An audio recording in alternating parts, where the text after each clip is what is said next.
So I'm Sarah Hulsey. I'm Drew Hulsey. We are climbers based out of Nashville, so we're excited to be here in Chattanooga. This is where we spend a lot of our winter climbing time. So we just wanted to share a little bit about our journey and our mission with climbing. So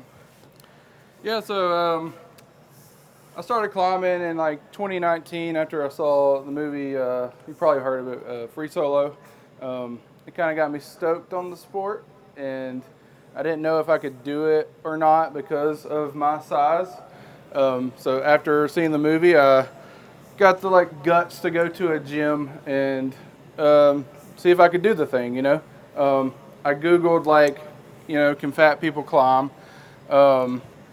Because I didn't know. I never seen a person like me on a rock face. And there's, it's not really shown bigger folks out in the outdoor spaces. It's all usually jacked up dudes and macho energy, and I didn't know if I was going to could be part of that. So I went into a gym, and they're like, yeah, ropes can hold, and I've been climbing ever since, and it's kind of like the start of the journey, but it's become so much more for me and Sarah.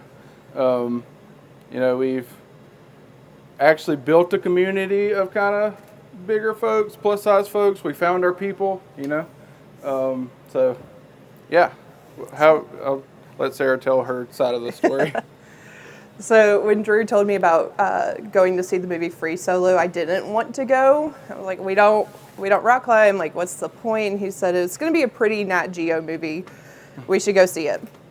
So I agreed, and next thing you know, Drew's doing all this research, and he's telling me all about it, and I could just tell that he had really found something that he wanted to pursue and just explore. So Valentine's Day of 2019, we ended up in the gym. It's our pictures from our first visit over there.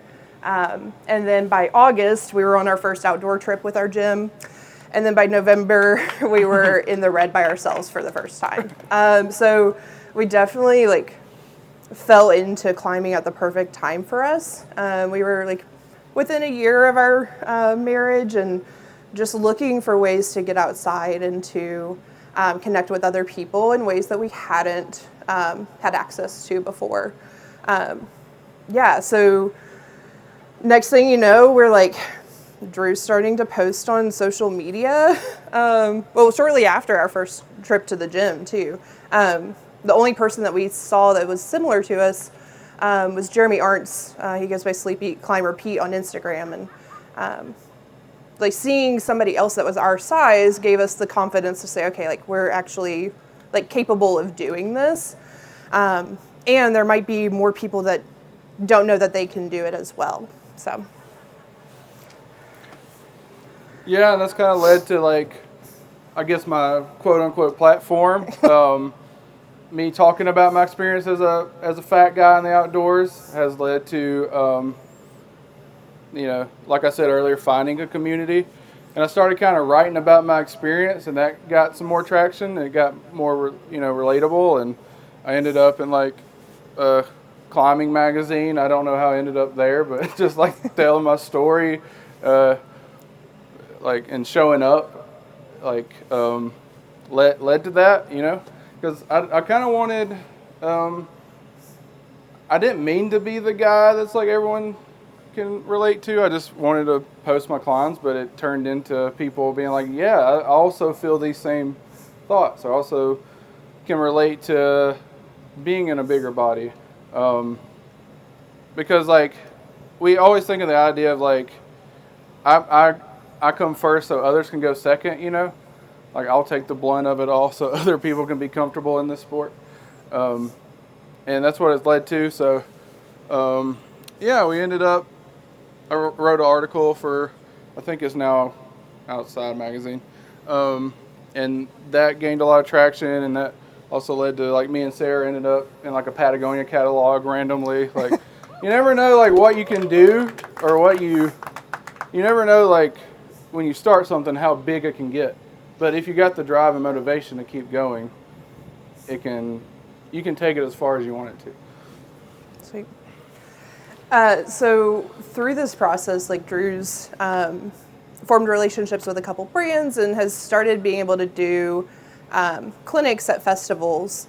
And those have been such a cool experience for us to work with climbers who are either new to outdoor climbing or at festivals and don't necessarily like want to learn trad climbing or like how to do like mindset clinics and all this. So we started hosting Climbing is for Everybody clinics just to offer a safe space for people to explore the sport and not feel the pressure to have to perform at a certain level. We always try to do these clinics in spaces that have like 5-3, 5-4 routes so that they're accessible to people that normally didn't have that access at climbing festivals. So yeah, we've hosted several over the years, like through events and then a couple on our own. And every time we just come away and we're like, we never expected our life to look like this. And so we're always grateful for the opportunity to form those relationships with newer climbers and just to like get to know some people that we've known online for a few years too. So,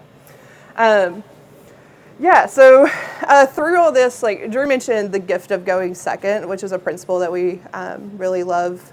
We both are in the mental health field and have wanted to find a way to like connect our worlds of helping others and climbing. And so that looks like us like making ourselves vulnerable. And people are jerks a lot of times on the internet, behind like private accounts. But that just like fuels our fire more to see that people still have these opinions. Like we're in a spot that it doesn't feel personal to us anymore. And so we'll read the comments, we'll delete them, and we'll block them because they don't, if they're going to hold those opinions, like we're not going to change their minds overnight. And we don't have to subject ourselves to that. And we also see our platforms as like other people come to look at our pages to find inspiration, and we don't want people to see that as well. It can be harmful to them. So yeah, some people are like, I'm just worried about the rock breaking. Well, it's been here for centuries. It's probably okay. And like people say like fat rock climber is kind of an oxymoron, but if your body is able to climb, like you're a climber. Like if you're going up the rock, you're a climber. So yeah, we've got like some pictures from our trip to the Red. We got to go up some Flatiron or El Camino Royale in the Flatirons last year, and I can't remember what that one looks like. It's a little pixely up here. Yosemite. Is that, yeah, so Drew got to climb his first multi-pitch in Yosemite last year as well. So climbing has taken us so many places that we didn't expect to be, and to meet so many other people that we didn't expect, so. Yeah, and I just want to show like also that like moderates, 5.3s, 5.4s can just be as adventurous and sketchy as like climbing 5.13 multis, you know. But also it can be just as fun and you're out doing the thing, you know. And you should be proud of that. Like you should be proud that you got your body where it is. Like climbing my first multi in Yosemite was huge for me because something clicked in my mind like, oh, I can climb big walls in Yosemite. Like you don't think you can do that because what you see is like what you see in documentaries and climbing media is just tryhards. No hate on the tryhards, you know. Like good for y'all, but like the general public can go have fun on these rocks too. You know, you don't have to just be the stereotypical climber. And this is some of the best moments of my life for like dangling on these off a rope on these like 650 feet 5.2s. Like it's so fun, and that needs to be shown more because it would grow this sport, I think. You know, there's so many fun V0s out in that field. Like go climb them, go have fun. This is what it's about. It's not about, you know, how big your ego can get, you know. Yeah. It's just about the community and, you know. the camaraderie within this space. And this is a great festival for this because it's like we're all just here doing the same thing, and we're all climbers, and no matter what level you're at, you're doing the thing. Yeah. Yeah. Mm-hmm.